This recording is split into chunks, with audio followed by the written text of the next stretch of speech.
या ठिकाणी नवी मुंबई भारतीय जनता पार्टीच्या वतीनं या ठिकाणी विविध मुद्द्यांवरती या आघाडी सरकार खास करून नगर विकास खाते सिडको आणि त्यांच्या माध्यमातून होणारा या नवीकरणावर जो अन्याय आहे त्याला वाचा फोडण्यासाठी जिल्हाध्यक्ष रामचंद्रजी घरत साहेबांच्या नेतृत्वाखाली आमचे सहकारी सागरजी नाईक असतील, डॉक्टर राजेशजी पाटील साहेब असतील, ज्यांनी याचिका दाखल केली ते निशांतजी भगत असतील, आमचे सर्व ज्येष्ठ नगरसेवक नगरसेविका, भारतीय जनता पक्षाचे विविध महिला युवक विविध सेलचे पदाधिकारी या ठिकाणी निषेध नोंदवण्यासाठी उपस्थित झालेला आहे. मुळातच शिवनियोजित शहर म्हणून सिडकोने याची स्थापना केली आणि 50 वर्षानंतर सिडकोच्याच पोटात दुखायला लागलं असा आमचा आरोप आहे. किंबहुना या सिडकोला ज्याच्यावरती वचक ठेवतो ते नगरविकास खात्यानं एक तुगलकी असा निर्णय घेतला आणि त्या नगरविकास खात्याच्या माध्यमातून जसं 50 वर्षामध्ये या शहराला आज एक वेगळी उभारणी दिली.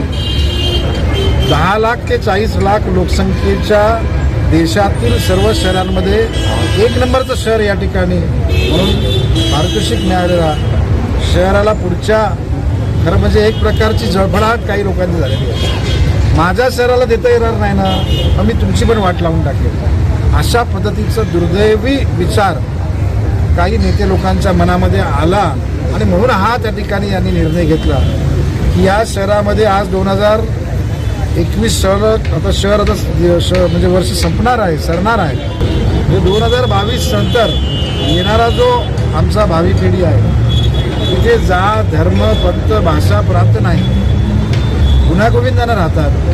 आज या शहराचं नियोजन नवी मुंबई महापालिका आदरणीय लोकनेते गणेशजी नाईक साहेबांच्या नेतृत्वाखाली आमचे आमदार मंदाताई म्हात्रे असतील यांच्या सहकार्याच्या माध्यमातून आम्ही यशस्वीपणे पाडतो. आता महानगरपालिकेमध्ये 2 वर्ष ना नगरसेवक ना महापौर कोण नाही आणि मग असं असताना तुगलकी निर्णय घेऊन महापालिका विरोधात गेलेली आहे.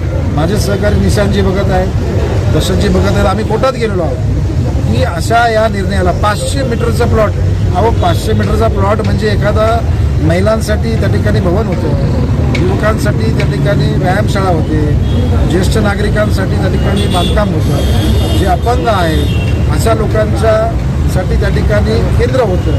म्हणजे सर्वांसाठी असणारं 500 मीटर ठाण्यामधले सर्व भूखंड विकले आणि आता नवी मुंबईचे भूखंड विकायला आलेले आहे. आम्ही त्याचा निषेध करतो. लोकशाहीच्या माध्यमातून आम्ही तर कोर्टात गेलेलोच आहोत पण आम्ही नवी मुंबईकर थांबणार नाही. आम्हाला विश्वास आहे की नवी मुंबईची जनता या सर्व गोष्टींसाठी आम्हाला पाठिंबा देईल. कारण हा विषयच असा आहे मुळामध्ये की कोणाच्या व्यक्तिगत विषयासाठी नाही, जर या शहराच्या पुढच्या भावी पिढीसाठी या ठिकाणी ठेवलेले भूखंड आणि नगरविकास खात्याला हा अधिकारच नाही हो की 500 मीटरचे भूखंड सोडून तुम्ही सर्वांनी विका. म्हणजे बिल्डर लोकांच्याकडून आमचा आरोप आहे, जाहीर आरोप आहे की या लोकांनी बिल्डर लोकांच्याकडून पैसे घेतलेले आहेत. त्या ठिकाणी आमचा आरोप आहे त्या ठिकाणी त्यांच्यासाठी हे भूखंड काढलेले आहेत जेणेकरून मलिदा घ्यायचा आहे आणि या शहराची वाट लावायची. कारण यांना काय घेणदेण पडलेलं नाही हो, स्वतःचं जर घेणदेण पडलेलं नाही आहे तर त्यांना दुसऱ्यांचं काय पडलेलं आहे आणि याच्यामध्ये स्पर्धा चाललं आहे, मी जास्त खाईन की तू जास्त खाईन. आणि म्हणून मी या ठिकाणी माननीय आमचे जिल्हाध्यक्ष सन्माननीय घरत साहेबांचा मी धन्यवाद करतो की या विषयाला ते वाचा फोडत आहेत. आज आम्ही ही फक्त निषेधाच्या अनुषंगानं आम्ही एक झलक दिलेली आहे. उद्या सर्व शहरांमध्ये सर्व लोक रस्त्यावर उतरल्याशिवाय राहणार नाही. आम्ही एकही इंच या शहराच्या जनतेच्या पुढच्या भविष्यासाठी असलेली जमीन विकून देणार नाही. या ठिकाणी भविष्यासाठी शेवटी नियोजनबद्ध शहर म्हणजे काय, 20 वर्षांनी काय लागणार आहे आज आम्हाला माहीत नाही आहे, परंतु राखीव जागा असली पाहिजे. आज जसं आता घरत साहेबांनी सांगितलं की FSI हा टप्प्याटप्प्याने द्यायचा असतो. सिडको इतकी वर्ष आज 50 वर्ष या शहराला झाली. 0.75 मग 1, मग 1.25, मग 1.5 करत असा FSI 50 वर्षात दिला. याने 2 वर्षात 7 FSI दिला. म्हणजे एकाच रात्रीमध्ये सर्व खायचं. खा हळद न हो गोरी. सॉरी, तुम्ही वाईट वाटून घेऊ नका. जे गोरी गोरा जे काय असेल असं नाही होतो. आज तुमच्या आता सत्ता दिली, कृपया करून असं वागू नका.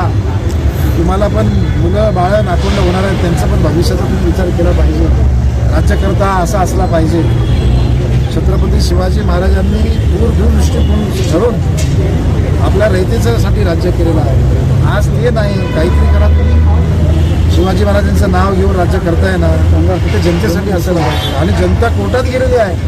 आणि म्हणून मला वाटतं कोविडच्या नावाखाली या ठिकाणी हा उन्माद चालू आहे. आम्ही निषेध करतो या ठिकाणी या सर्व गोष्टींचा. आणि येणारी नवीन पिढीची भावी पिढी तर जाग विचारल्याशिवाय राहणार नाही. मी निषेध करतो या गोष्टीचा. या सर्व गोष्टीतून निर्माण होणारी धनसंपत्ती या लोकांनी इतर इलेक्शनमध्ये वापरायची आहे असं आमचं जाहीर आरोप आहे. आणि म्हणून कलेक्शन चालू आहे यांचं. आणि हे कलेक्शन आम्ही होऊन देणार नाही. नवी मुंबई शहराच्या जनतेच्या जीवावरती आम्ही या गोष्टी होऊन देणार नाही असं आम्ही या ठिकाणी तुम्हाला आम्ही छाती ठोकपणे सांगतो. आणि येणाऱ्या दिवसामध्ये तुम्हाला हे आंदोलन तीव्र झाल्याचं आपल्याला बघायला लागतं. नगर विकास मंत्री का विरोध नहीं कर रहे, उनके पॉलिसी का विरोध कर रहे हैं. क्योंकि उनकी जो पॉलिसी है कि 500 मीटर के ऊपर के प्लॉट आरक्षित नहीं करना है. तो आरक्षित अगर नहीं करना है तो इस नवंबर शहर में आज 14, 15, 16 लाख लोग बस्ती रह रहे हैं. नए नए प्लॉट्स ये लोग टेंडर के माध्यम से नए नए टावर बन रहे हैं और पब्लिक आएगी. आवास योजना की तरफ से 15,000 घर और बन रहे हैं. और ये सारे लोग आएंगे, लोग पढ़ेंगे, लोग बस्ती बढ़ेंगी. तो उनके लिए स्कूल चाहिए, मैदान चाहिए, गार्डन चाहिए, उनके लिए हॉस्पिटल चाहिए. ये कहाँ से लाएंगे? अगर 500 मीटर के ऊपर के जो प्लॉट आरक्षण के लिए जो जगह जगह पे महानगर पालिका ने फिक्स किए हुए हैं, सिडको से विनती की हुई है कि ये सारे प्लॉट आरक्षित किया जाए. और उस आरक्षित किया हुआ डीपी प्लान में सारे कुछ हो गए. सब फाइनल होने के बाद अगर पालक मंत्री और नगर विकास मंत्री उसको रोकता है और सिडको को कहता है कि इसके ऊपर के प्लॉट आरक्षित न करे, ये बिल्डर उनके मुंह में डाल दे, तो बिल्डर उसका ऐसा उपयोग करे कि जिससे ये न्यू बॉम्बे दूषित हो गए, जिससे न्यू बॉम्बे में तकलीफ हो गए. यही काम अगर करते हैं. सिडको नवंबई प्रकल्पग्रस्त की जगह पे बसी हुई है. आज सिडको के पैसे मुलुंड के हॉस्पिटल में जाते, सिडको थाना में कुछ पैसे लगाते. अरे नवंबई महानगर पालिका के जिस जमीन पे आप रहे हो, जिस जमीन से आप पैसा कमा रहे हो, उसको उसी नागरिक के लिए कुछ देना चाहिए ना. तो वो जो 500 मीटर का जो हमने डीपी प्लान में सब कुछ जगह जगह पे 500 मीटर के प्लॉट रखे थे, वो आज बेच रहे, टेंडर हो रहे हैं. हमारे सम्मानीय भगत साहब ने कोर्ट में गए हैं. अभी 7 जनवरी में उसकी डेट है, मालूम तो पड़ेगा. लेकिन कोर्ट जाने की जरूरत क्यों पड़ती है? अगर हमको इस शहर को अच्छी तरह बनाना है, अच्छी तरह रखा हुआ है, इस शहर को छेड़ने की कोई ज़रूरत नहीं. सिर्फ में सिर्फ इस नवंबर के नागरिक को तकलीफ देने का काम ये महाआघाड़ी सरकार का है.